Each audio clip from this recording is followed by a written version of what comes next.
From an early age, I was aware that I was destined to become the crown prince's consort upon reaching maturity. On the day of my coming-of-age ceremony, a decree echoed through the palace, proclaiming that the crown prince would arrive at the Song residence with a royal edict of marriage, personally bestowing upon me the title of primary consort. However, the ceremony had concluded, and the guests waited in vain, yet the crown prince still did not make his appearance. It is rumored that this delay is due to the crown prince's cherished confidant, the renowned courtesan Su Nyang from the Red Sleeve Pavilion. That morning, she donned a garment of pure white and, cradling a treasure chest, knelt before the gates of the Eastern Palace, declaring that she had redeemed herself from the Red Sleeve Pavilion and wished to see the crown prince one last time before departing. Su Nyang fainted in front of the Eastern Palace, while the crown prince was preoccupied with summoning the imperial physician, having entirely forgotten about my coming-of-age ceremony. My mother was deeply troubled, exclaiming, "What shall we do? Our marriage with the royal family has long been arranged." I sighed heavily. Since the crown prince has chosen to withdraw from our engagement, I must resign myself to marrying his majesty in the palace. "Miss, it is dire news. The crown prince will not be coming. He has taken that lady into the East Palace. And now the esteemed physicians of the Imperial Hospital have been summoned. It is said that the young lady named Susu knelt before the East Palace all night just to catch a glimpse of the crown prince, and in doing so, she injured her head, bleeding profusely. This morning, upon exiting the palace, the crown prince found her unconscious. My devoted maid, Huar, burst in, her eyes red with anger, informing me that the crown prince has forsaken my coming-of-age ceremony for the sake of a courtesan. The noble women and ladies gathered to congratulate me on my coming-of-age whispered amongst themselves, incredulous. Could it be true? Today is Song Zhao's coming-of-age day. Yet the crown prince does not attend? Did not his majesty promise a marriage? You are not aware? Just days prior, news circulated that the courtesan Su had a fierce quarrel with the madam of the establishment, using a fortune to redeem herself. Declaring her intent to seek out the crown prince. That Su is no meek maiden, I assure you. Zhao hails from a prestigious family. How could she compete with her? What will become of Miss Song? The betrothal between the Song family and the crown prince has long been established. How could he dare to disgrace them on her coming-of-age day? The chancellor is nearly apoplectic. The once grand coming-of-age ceremony concluded in haste, and I, the sole daughter of the chancellor, Song Zhao, overnight transformed from the envy of many into a defeated rival of a courtesan, becoming the subject of ridicule throughout the capital. The turmoil caused by the crown prince has incensed my father, and the entire family awaits his arrival at the chancellor's estate for an explanation. Yet, unexpectedly before he arrives, his confidant appears first. That young lady, Susu, clad in delicate gauze, her skirt billowing and her head bandaged, appeared pitiable. She knelt before the chancellor's residence, pleading for an audience. "It is all my fault. I have disrupted Miss Song's coming-of-age ceremony. I come today to apologize. Please do not harbor anger towards the crown prince.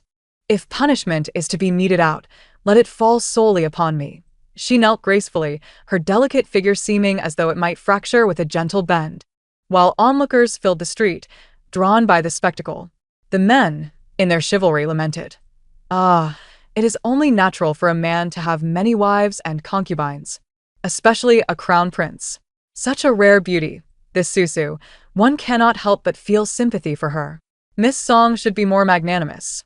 Oh, how heart-wrenching it is to see her, still wounded, kneeling here. Should she continue, she might faint again. This grand estate of the chancellor seems only to bully the weak." A few ladies, unable to bear it any longer, scoffed, "This vixen dares to come here and make a scene. Were I Miss Song, I would strike her dead." Bah! A courtesan, skilled in such tricks, crying for whose pity? It is but a performance for all to see. The esteemed Miss Song, a lady of high birth, ensnared by such a person. What a misfortune! Upon hearing the news, my mother was nearly overcome with rage, on the verge of an outburst, when I quickly restrained her.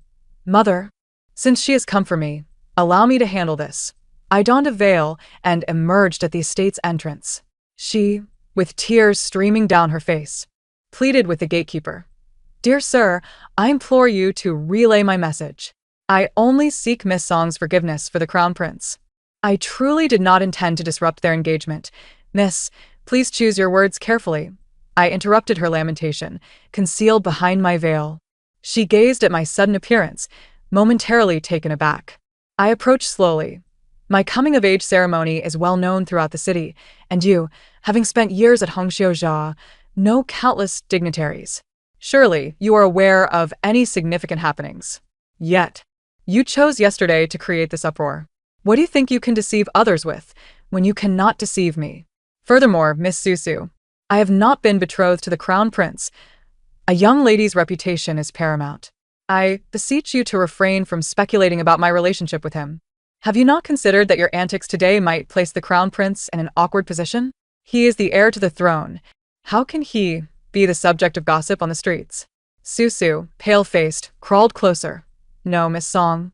I only learned yesterday that the Crown Prince intended to come to the Chancellor's estate to deliver the edict, but I, in my weakness, fainted in the East Palace, thus delaying his arrival.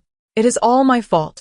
I took a deep breath looking at her. Since you understand that the Crown Prince was indeed supposed to come, and that he dared to delay the Emperor's decree for your sake, this is a grave offense. What use is it to ask for my forgiveness, Miss Susu? I advise you to tread carefully.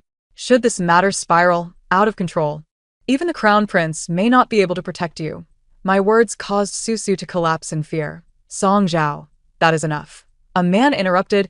It was the Crown Prince, Xie Yanzhou, clad in a bright yellow dragon robe.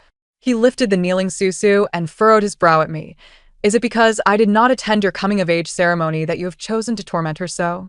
She is merely a frail woman, feeling guilt for yesterday's events, and has come to apologize. I had not anticipated, Song Zhao, that you would be so aggressive. It was I who delayed the edict. If you have grievances, direct them at me.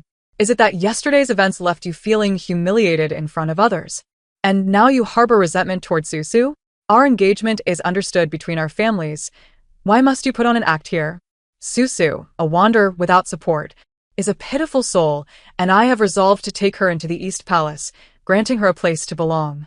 In future, do not bully her again, or I shall not spare you. Upon hearing this, my mother, who had just stepped outside, turned pale with fury and exclaimed, Your Highness, my daughter has never had any engagement with you, nor has she received any command from her parents or a matchmaker. How can you claim it is understood? Today, you bring a courtesan into our home to humiliate my daughter. Do you believe the Song family to be without defenders? Just as the Crown Prince was about to retort, Susu clutched his arm, her eyes red. Your Highness, please do not argue with the Chancellor's wife over me.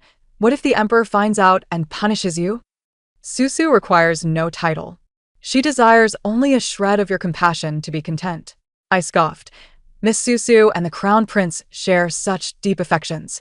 Why not retreat to a private life together instead of causing a scene at the Song residence? The Crown Prince's face flushed. Song Zhao, I am merely trying to show you respect. Do not overstep. Susu is humbly begging you. What more could you want? With righteous indignation, the Crown Prince defended Susu, who appeared delicate and pitiful. I pinched my hand within my sleeve, tears welling. As a chaste maiden, you come here to humiliate me without cause. Believing your status as Crown Prince grants you the right to act as you please? This humiliation is unbearable. I would rather perish. Mother, I shall repay your kindness in my next life. With that, I lunged towards a nearby pillar. Before my head could even touch it, a throng of maids and matrons seized me. No, miss. Clearly, they were the aggressors, yet they sought to drive me to despair. Help. Fetch a doctor. The miss has fainted. I shut my eyes tightly, the sound of Huar's exaggerated cries filling my ears as the maids and matrons hurriedly carried me back to the inner courtyard. My mother, with a resounding slap, struck Susu across the face and glared at the Crown Prince. Your Highness, your behavior is intolerable. My daughter, at least, is a lady of rank, and I shall submit a petition to the palace. Should His Majesty not intervene, I shall take my own life in the Golden Hall. The news of the Crown Prince's scandalous visit to the Chancellor's estate with a courtesan, leading to the Chancellor's daughter nearly taking her own life, spread throughout the streets in mere moments. Before my mother could reach the palace, the Crown Prince's mother, the esteemed concubine, dispatched a matron bearing gifts of tonics, urging me to recover and express my gratitude in the palace. while extolling the virtues of maintaining my composure and grace as a lady of noble birth. I found myself laughing in anger. To expect me to share a life with a courtesan? Surely, the esteemed concubine must be out of her mind. A few days later, my mother and I entered the palace to express our gratitude. Upon stepping into the residence of the virtuous consort, we beheld Su Nyang and the crown prince also present within the hall. Su Nyang was kneeling on the ground, her countenance radiating a pitiful charm. As I entered, the virtuous consort immediately admonished, "Hurry," and apologized to Zhao. Su Nyang then presented a cup of tea before me, raising it above her head. I humbly beseech my sister to forgive my transgressions. Su Nyang offers her apologies. Please partake of this tea. I glanced around, noticing several palace ladies eagerly awaiting the unfolding spectacle. I took a step back. As a mere daughter, I cannot accept the title of sister from Miss Su. My mother bore only one daughter, and I have no other siblings. Moreover, Miss Su's frequent apologies necessitate a clear explanation of her grievances. The crown prince, impatiently assisting Su Nyang to her feet, directed a scornful look at me. "I never expected you, Song Zhao, hailed as a noble young lady of the capital, to be so cunning, deliberately making things difficult for others over trivial matters. With Su Nyang so humble, kneeling and offering you tea, and both my mother and I present, you dare to be so arrogant. If you were to marry into the Eastern Palace, how much more would you torment Su Nyang?" The crown prince, with a fierce demeanor, seized the cup of tea and tossed it at my feet, the scalding liquid splattering against my hand, instantly causing it to swell and redden. He was taken aback by the tea's heat, momentarily stunned, though I bore no ill intent.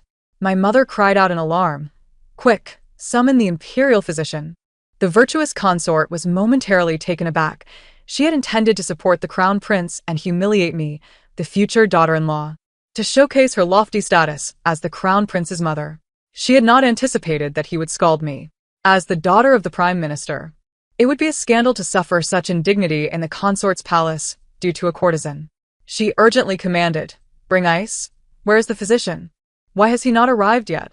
Just as chaos erupted, a voice announced, "His Majesty has arrived." The emperor, clad in his dragon robe, strode in, followed by my father, who, upon seeing me, immediately altered his expression. "Zhao, what's happened to your hand? How did you get burned like this?" With the emperor's entrance, the hall fell to its knees. Su Nyang trembled in fear, and the crown prince's face turned pale. The emperor, seated upon the throne, furrowed his brow. "What is the meaning of this? Virtuous consort, why has the prime minister's daughter suffered such grave injuries in your palace?" Suppressing the pain and with tear-filled eyes, I knelt. "I am Song Zhao, here to pay my respects to your majesty." Earlier, the crown prince, in a fit of anger, threw the teacup at my feet when I did not accept Su Nyang's offering, resulting in my hand being scalded. It was not the crown prince's intention. It is of no consequence. My father approached, grasping my hand with concern. "This cannot be. Zhao has never sustained even a scratch. How could she be so injured? If there are scars, what shall we do?" He then turned to the crown prince. "Your Highness, if my daughter has erred, you could simply inform me, allowing me, as her father, to discipline her. Why must you lay hands on a defenseless girl? Though she may lack talent, she has been raised with great care by my wife and me. To torment my daughter over a mere courtesan is truly disheartening." The observing concubines, sensing a shift in the atmosphere, began to stir the pot. "Your Highness, this is foolish. For the sake of a courtesan, you have gone to such lengths. Is it not enough that you caused a disturbance at the prime minister's residence? Such behavior is unbecoming of a crown prince. Miss Zhao has shared a childhood bond with you. You should not treat her thus." The emperor gazed at the crown prince, his expression grave. "Yanzhou, as crown prince, how can you act in such a manner for the sake of a courtesan? Your actions are profoundly disappointing. Look at yourself. Where is the demeanor of the crown prince?" The virtuous consort forced a smile.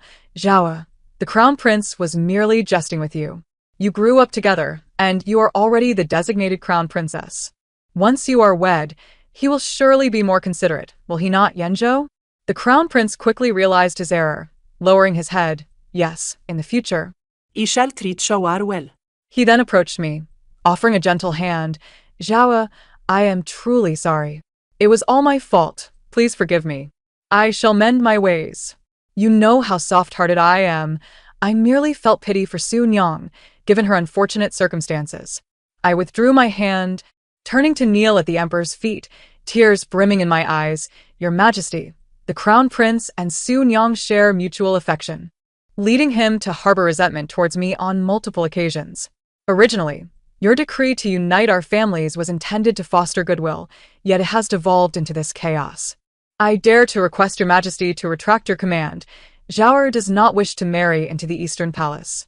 I seek a heart that is steadfast, to share a lifetime together. If the Crown Prince's heart belongs to Sun Yang, I am willing to facilitate his happiness. I implore your Majesty to rescind the edict. My parents hastily knelt. We beseech your Majesty to withdraw the decree. The virtuous consort sneered. Prime Minister, you agreed that Zhao would marry into the royal family.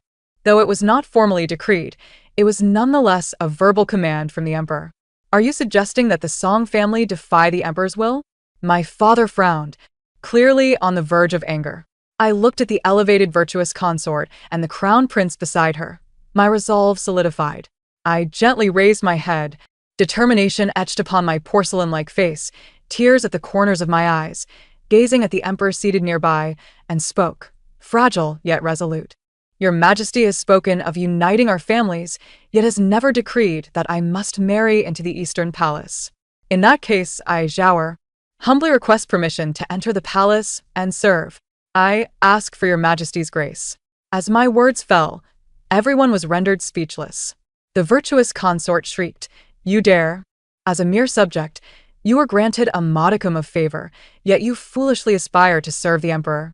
The crown prince leapt to his feet. Song Zhao, you are engaged to me. How can you enter the palace to serve father? This is absurd. I met their gaze with a hint of indifference. There has been no formal decree of marriage. It is all mere rumor. What is there to prevent a daughter of the Song family from entering the palace? The emperor is wise and valiant.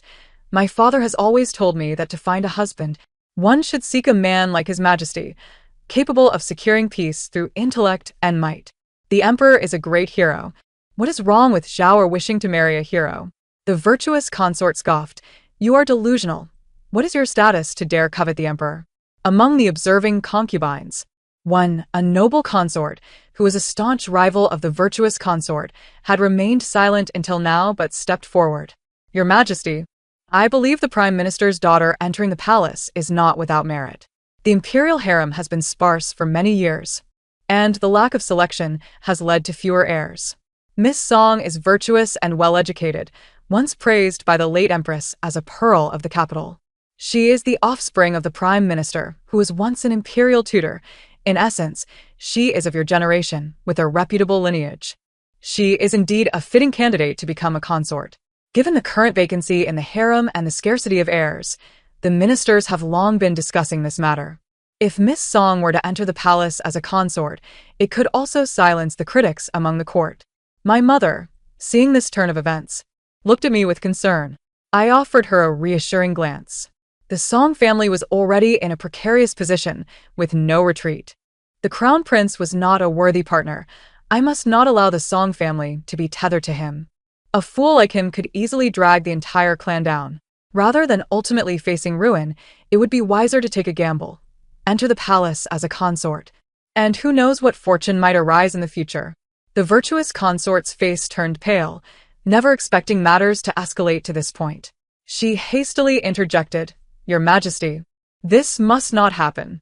But I spoke again, bowing my head in supplication. I have long admired Your Majesty. I implore you to grant me permission to enter the palace and serve. The emperor smiled slightly, turning his gaze toward me. Indeed, you are the daughter of the esteemed teacher. Your eloquence and courage are commendable. I shall not treat you lightly, and hereby bestow upon you the title of imperial concubine. Choose an auspicious day to enter the palace. With the emperor's decree, the matter was set in stone, and the expressions of those present in the grand hall varied greatly.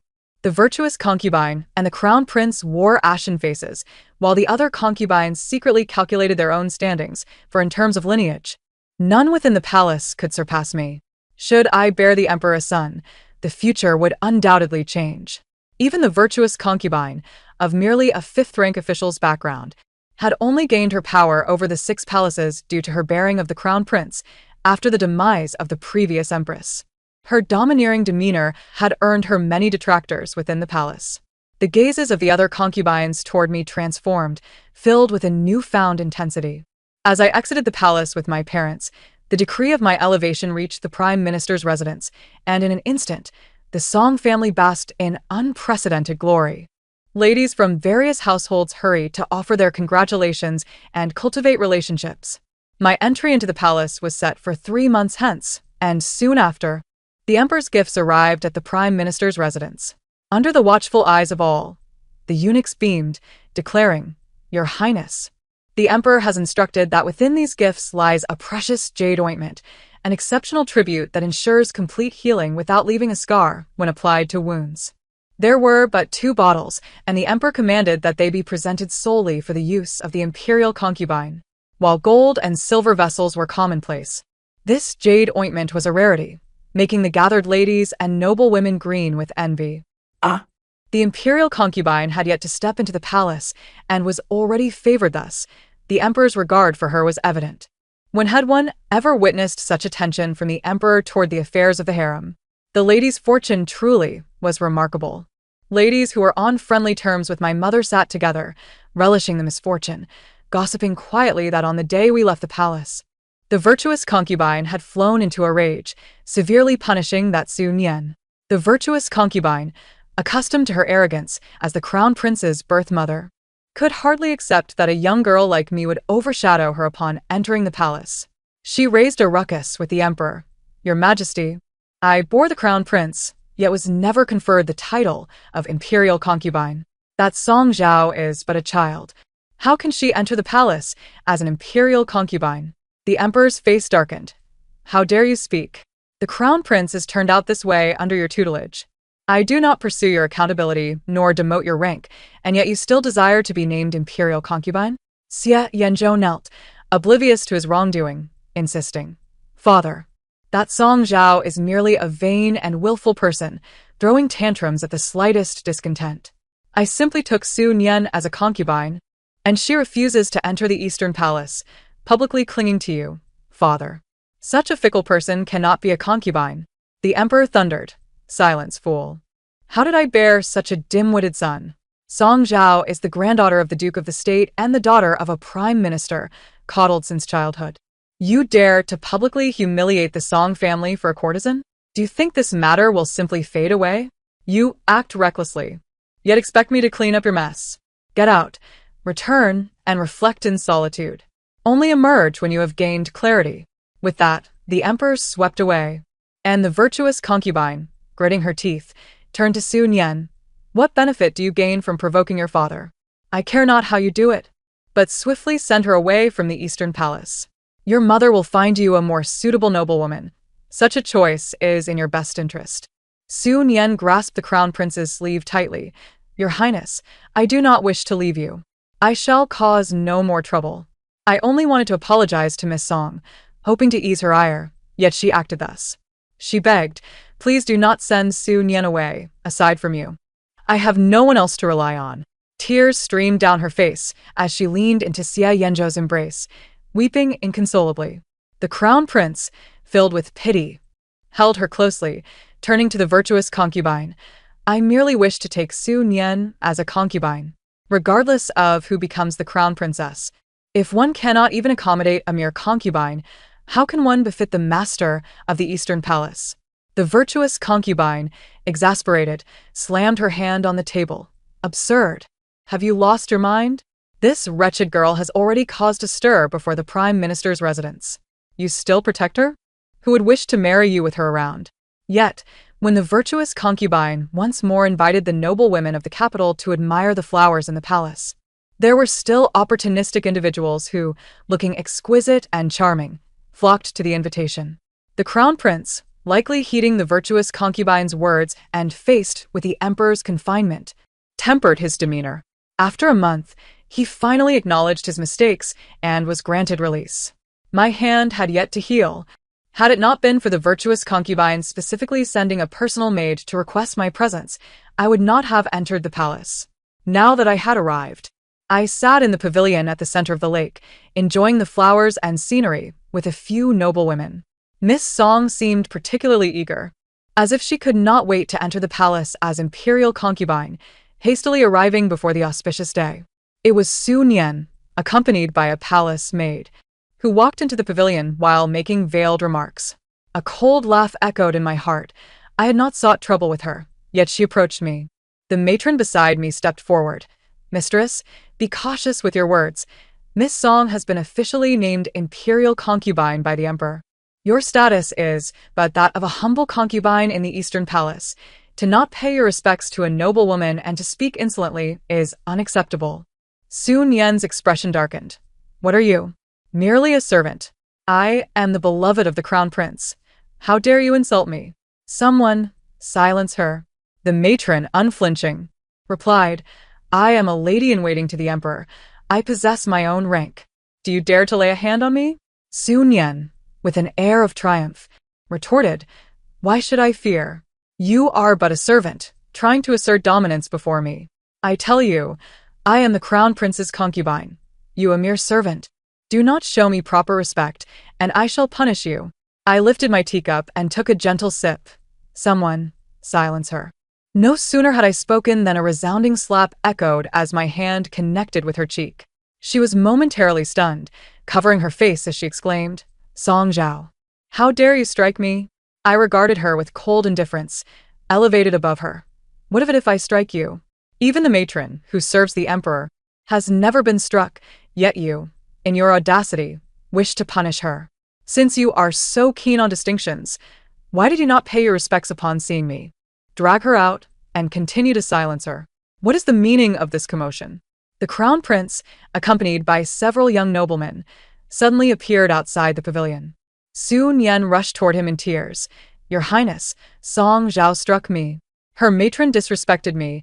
I merely disciplined a servant, and she retaliated. Such audacity. And she has not yet entered the palace. What fate awaits her once she does?" Xie Yanzhou glared at me coldly. "Is that so? Which servant dares to be so bold as to show disrespect even to me?" The matron stepped forward. "Your Highness, it was I, she, a mere concubine of the Eastern Palace, has offended the imperial concubine and breached palace regulations. Had she not been spared from immediate punishment, it would have been a testament to the imperial concubine's mercy." The crown prince, witnessing the matron's sudden change in demeanor, quickly apologized. "Quickly, offer your apologies to the matron." He turned to admonish Su Nian. Yet, she suddenly clutched her stomach. "Your Highness, I am in great pain. Summon the imperial physician." One of her palace maids pointed to the ground, exclaiming, "Ah, there is blood." Su Nian's face turned ashen. "Your Highness, my monthly cycle has not arrived for a month. Could it be that I am with child?" The crown prince's expression shifted. "With child? Quickly, call the physician." Su Nian leaned closely against the crown prince, pleading, "Your Highness, you must take responsibility for me and our child. Song Zhao intends to harm both me and the unborn. Your Highness, she seeks to endanger the heir." The crown prince's face darkened as he bellowed, "See Song Zhao." The noble women, terrified, fell silent, while the young nobleman quietly advised, "Your Highness, perhaps it would be prudent to allow the physician to examine her first. After all, she is the emperor's personally appointed imperial concubine." The crown prince waved his sleeve dismissively. "She is just a concubine. Does my father value a woman over his grandson? See Song Zhao." I rose to my feet. "I would like to see who dares to lay a hand on me." The matron stepped forward protectively. "Your Highness, please reconsider. It would be wiser to prioritize the physician's examination." The crown prince pushed the matron aside. "You protect her. I will show her the consequences." With that, he struck me across the face. I endeavored to evade him, yet I was still struck, my entire being toppling backward, perilously close to the lake. A sense of dread enveloped me, and in my panic, I desperately sought to grasp onto something. However, before I could hit the ground, I found myself cradled in a man's embrace, the scent of dragon saliva emanating from him, anchoring my wandering thoughts. The crowd around us fell to their knees, exclaiming, Long live the emperor. My face, swollen and bruised, was about to bow down, but the emperor steadied me, his gaze sweeping across my profile, the pallor of my skin rendering the slap I had received particularly harrowing. His expression shifted in an instant, furrowing his brow as he inquired, "Are you all right?" With tears welling in my eyes, I replied, "It is of no consequence. However, please summon a physician to attend to Miss Sue, lest the crown prince worry." The emperor raised his eyes towards the crown prince. Although Zhao has yet to enter the palace, he has already received his title, thus considering her your mother. As the crown prince, how could you lay a hand upon your elder? Xia Yanzhou, have your studies sunk into the depths of ignorance? The crown prince knelt in silence, unable to utter a word. At that moment, the physician hurriedly arrived, and I urged, "Physician, please first examine Miss Sue's pulse. She claims to be with child and has just experienced some bleeding, which cannot be taken lightly." The physician promptly complied, setting down the medicine pillow to check Miss Sue's pulse. After a brief moment, he lifted his head, his expression somewhat troubled. "I am uncertain which physician diagnosed her pregnancy, for the young lady has merely experienced her monthly cycle and is not with child." Miss Sue screamed, "Impossible! How could I not be pregnant?" The emperor raised a hand, and the physician withdrew. He cast his gaze upon the commotion caused by Miss Sue, the words punishment by death nearly escaping his lips, yet I swiftly grasped his arm. "Your Majesty, Miss Sue is now considered the daughter-in-law of the virtuous consort. If she is found lacking, let her sister take her back for proper guidance. Why tarnish your bond with the crown prince over a trivial woman?" The emperor furrowed his brow for a moment, seemingly granting the crown prince one last chance, and spoke in a deep voice, "Take her to the virtuous consort's palace for proper education. If she cannot be reformed, she need not return." The crown prince, having lost his virtue, committed an act of disrespect against a consort and was confined to the eastern palace, forbidden from leaving without my edict. As the crowd dispersed, the emperor surveyed my swollen face and sighed softly. "I had intended to bestow upon you an esteemed position, yet it has only brought you trouble. Thus, the fault lies with me. In light of this, I shall grant you a martial female official for your protection, who will safeguard you from harm in my absence." I smiled gently. "With your Majesty's protection, I fear no one would dare to harm me." The emperor grasped my hand. "If that is the case, let another auspicious date be chosen for you to enter the palace before the upcoming Mid-Autumn Festival. Proclaim my decree. The pepper chamber has been vacant for too long. Upon your entrance, it shall become yours." The pepper chamber is the residence closest to the emperor's quarters, once occupied by the Empress Dowager. Regrettably, less than a month after the emperor ascended the throne, the late empress was slain by an assassin, and since then, the pepper chamber remained unoccupied, until now, when it has been granted to me. The eunuchs were left astonished as they received the decree. "Yes, your Majesty. The consort is to enter the palace and reside in the pepper chamber." Once this news spread, it sent shockwaves throughout the 6 palaces, a privilege typically reserved for the Empress Dowager. It was rumored that the virtuous consort had shattered numerous items within the palace and summoned the concubines to discuss matters, preparing to make my life difficult once I entered the palace. Yet, none of the concubines were foolish. Who would dare oppose a consort with substantial maternal influence, especially one currently in the emperor's favor? As I was new to the palace and had yet to bear children, I posed no threat to the lives of the concubines. Even if I were to become the empress, it would not greatly impact them. Conversely, the virtuous consort had long abused her power after giving birth to the crown prince. Oppressing those concubines she found displeasing, thus making her quite detestable. Perhaps, upon my entry into the palace, I could even temper the virtuous consort and alleviate the grievances of the others. Enraged, the virtuous consort returned to the palace and vented her frustrations on Miss Sue. "If it weren't for you, that Song Zhao would have long since married into the Eastern Palace. How could you dare compete with me for the Emperor's affection? It is all your fault that my good fortune is thwarted. The Emperor's favorite has always been me. How could it possibly be Song Zhao? I am the Crown Prince's biological mother. I am the one who should be Empress."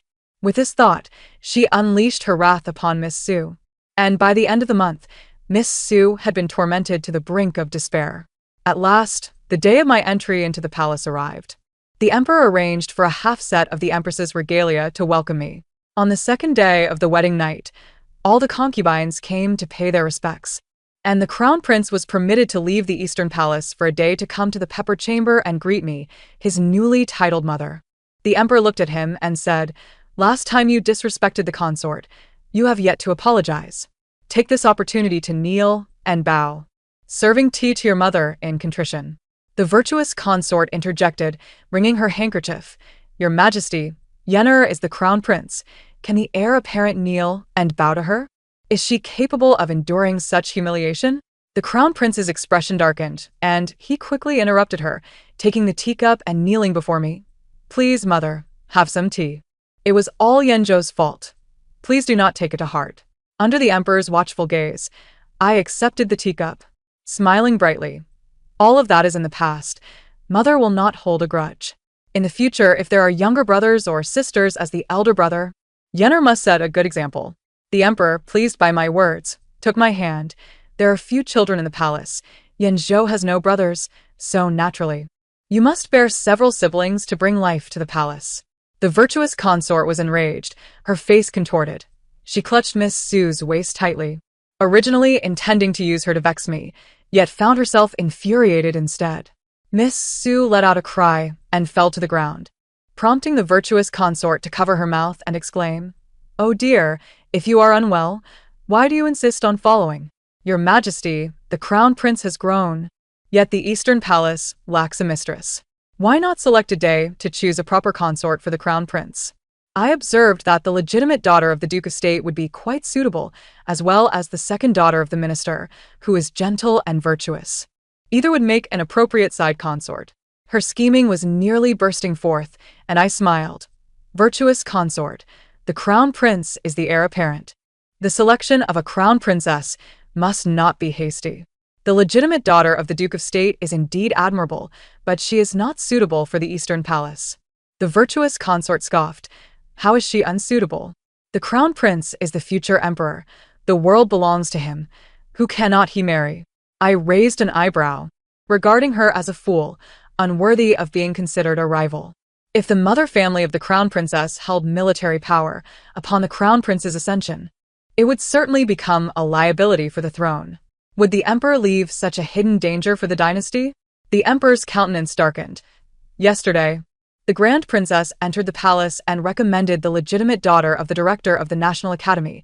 I find her quite suitable, knowledgeable and well-mannered, worthy to be bestowed as the crown princess.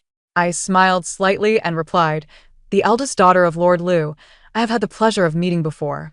Indeed, she comes from a prestigious family, as her reputation suggests. If she were to become the crown princess, it would indeed be a blessing." The emperor found this agreeable and immediately ordered the drafting of a decree, but the virtuous consort interrupted him. "No. The crown princess is to be the future mother of the nation. How can we select the daughter of a mere third-rank official?" The emperor's countenance turned serious. "Are you dissatisfied with my decision, virtuous consort?" The emperor's anger was palpable, and the virtuous consort trembled in fear, kneeling. "I dare not." I glanced up to see the crown prince glaring at me, for the daughter of Lord Liu, Liu Qianin, was indeed a noble lady, yet regrettably had a notoriously foul temper, being the granddaughter of the Grand Princess. Everyone knew that the Grand Princess's beloved daughter had passed away young, and she doted on this granddaughter more than her own. The crown prince had previously encountered Liu Qianin and was aware of her true nature. Thus he glared at me, yet dared not voice his anger. The crown prince's marriage was settled, and seeing his compliance, the emperor swiftly issued a decree lifting his confinement and selecting a date for the wedding. On the second day of their marriage, the crown prince, accompanied by his new bride, came to pay their respects to the emperor and me. Liu Qianin appeared bashful as I bestowed upon her a jade ruby, saying, "Just yesterday, your Majesty remarked that the crown prince and crown princess are a match made in heaven. Now, witnessing your harmonious union brings joy to this mother, the crown princess. Please encourage the crown prince to not be swayed by beauty and instead to hasten in producing offspring for the royal family." Liu Qianin proudly tilted her head and responded, "Yes, the daughter-in-law will heed this command." Upon hearing the words "endless progeny," the emperor grasped my hand tightly and announced to all present a joyous tidings. Yesterday, the beloved consort had felt unwell during the banquet. The imperial physician was summoned to take her pulse and proclaimed that she was with child. Henceforth, harmony must prevail in the inner palace, and no troubles should be brought upon the consort to trouble her heart. Seated among the assembly, the virtuous consort nearly ground her silver tooth to dust. She was already vexed that the crown prince and his wife had come to pay their respects to me first, and now, upon learning of my pregnancy, her ire was further ignited. Yet, the hall of the peppered chambers was encircled as tightly as a drum, with the emperor's loyal subjects surrounding me. Whatever schemes she might concoct were, alas, futile. Since the crown prince wed Lu Qianin, the eastern palace had known no peace. Should the crown prince dare to spend a night away from her side, Lu Qianin would storm into the quarters of the concubines, dragging them out to berate them. After several such incidents, no concubine dared to share the crown prince's bed. Regardless of which concubine he visited, they would kneel and plead for him to depart, weeping that if he stayed the night, their lives would be forfeit come dawn. The crown prince, incensed, returned to the crown princess's quarters and erupted into a furious quarrel, even resorting to violence. It was said that that very night, the crown princess experienced complications, nearly losing her child. The grand princess entered the palace the following day in a frenzy, summoning the imperial physicians to ensure the safety of her granddaughter's pregnancy. Since the advent of the new mistress in the eastern palace, Sun Yang had relocated back from the virtuous consort's palace. Yet, emerging from one perilous situation, she found herself ensnared in another. Lu Qianin was the first to disapprove of her presence. Even without sharing the crown prince's bed, she sought to create trouble for Sun Yang. Under Lu Qianin's oppressive influence, the concubines of the Eastern Palace dared not approach the crown prince, save for Sun Yang, who, bold by nature, frequently sought the crown prince's company. Previously, the crown princess delighted in summoning Sun Yang to stand in submission, compelling her to perform the duties of a maid, even requiring her to kneel outside the palace doors at night. Listening to the intimate exchanges between her and the crown prince, a vigil that lasted the entire night. Sun Yang could no longer endure such humiliation, yet, cowed by the crown princess's authority, she was left with no choice but to suffer in silence. With the crown princess's pregnancy precariously hanging in the balance, the physician advised her to rest in bed, thereby alleviating her capacity to trouble Sun Yang further. Sighing in relief, Sun Yang believed she had found her opportunity.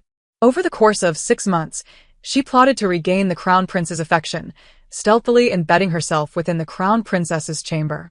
That day, as I was in labor, I faintly heard unusual sounds from outside. The emperor, upon noticing the commotion, comforted me, urging me to focus on my delivery while he attended to the matters at hand. After a day of turmoil, I gave birth to a pair of dragon and phoenix twins, filling the palace with jubilation. The emperor, in his elation, promptly declared his intention to elevate me to empress. However, discerning an undercurrent of unease behind the joyous countenances of those gathered, I grasped the emperor's hand and inquired, "Your Majesty, what troubles you?" Frowning, he observed my condition and ultimately revealed the disheartening news. The crown princess had passed away. I was taken aback. It turned out that the crown princess, having carried her child for 7 months, had endured a tumultuous pregnancy fraught with peril. Despite her efforts to sustain the life within her, after consuming a bowl of medicinal herbs that evening, she experienced severe abdominal pain, accompanied by profuse bleeding. The physician, upon arrival, attributed her condition to food poisoning. It was discovered that a potent abortifacient had been surreptitiously mixed into her medicine, an ingredient sourced from a brothel. The physician warned that the effects of this drug were dire. Having consumed it while 7 months pregnant, the crown princess could not withstand its potency, ultimately resulting in the delivery of a stillborn child, leading to her untimely demise that very night. Enraged, the emperor ordered a thorough investigation, and within mere moments, the trail led to Sun Yang, who was afforded no opportunity to defend herself and was summarily executed. Yet, the grand princess, mourning the loss of her granddaughter, refused to relent. She allied with the Minister of National Studies to bring the crown prince before the court, condemning him for his favoritism towards concubines and the neglect of his wife, alleging that such actions had provided the opportunity for the foul deed against the crown princess. For 3 consecutive days, the court was ensnared in tumult over this matter. The emperor, increasingly exasperated, found himself on the brink of anger, while the grand princess lamented, weeping and threatening to petition the ancestral temple of the late emperor. The clamor to depose the crown prince grew deafening. The emperor, already disillusioned with him, found no solace in the sight of the twins, growing even more impatient to avoid his presence. At last, 5 days later, the emperor issued an edict to depose the crown prince, enumerating his transgressions over the years, demoting him to commoner status and banishing him to Danzhou, never to return to the capital. Upon hearing this news, the virtuous consort descended into madness, her behavior becoming erratic as she attempted to invade the emperor's imperial residence. Consequently, she was stripped of her rank and relegated to the cold palace. As the twins celebrated their first month, it coincided perfectly with my coronation as empress. The palace had regained its festive spirit, and I sat in the peppered chambers, receiving the congratulations of the ladies of the court. The emperor, radiant, entered with both children in his arms, appearing scarcely older than their mother, as if the arrival of new life had rejuvenated his youth. He publicly announced the designation of our son as crown prince and our daughter as Princess Changlo, granting them the privileges of princely status. Seated upon the phoenix throne, I surveyed the bowing figures before me. Despite the tumultuous journey, I remained the rightful empress at the center of it all. As the years flowed on, with the palace intrigues ever persistent, I found myself unperturbed, having long since cast aside all fears. The end. Thank you for listening. And until we meet again in the next tale.